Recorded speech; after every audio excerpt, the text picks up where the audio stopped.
Hello, my name is Dwayne Fiedler. I am trial counsel to Schwartz-Saffel Partners.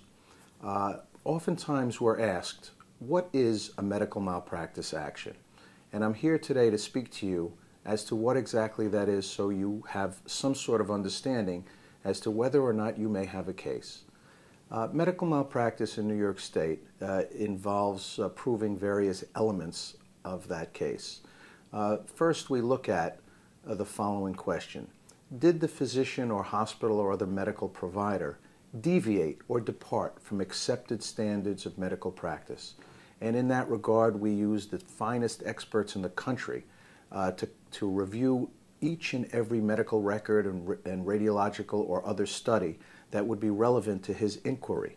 And that expert will then advise us what the appropriate standard of care is and how, if at all, that standard of care was deviated from under these circumstances.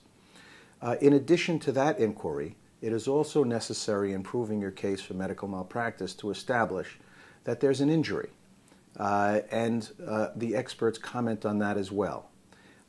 Also, and sometimes overlooked, one must causally relate that negligence or that deviation from accepted standards of care to the injury.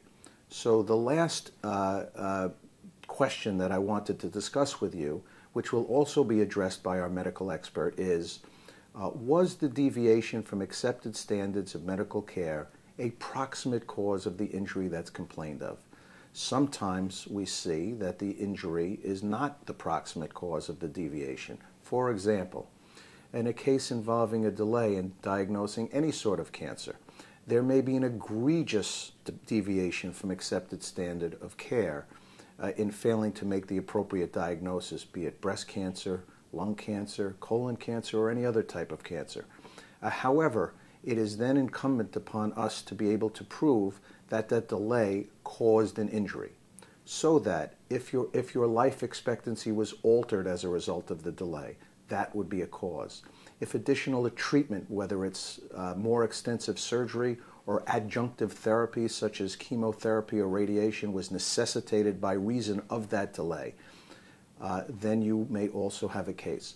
So just to review, we must establish, number one, that there was a deviation from accepted standard of care. Number two, that that deviation was a proximate cause of injury. And number three, that indeed there was an injury. Thank you.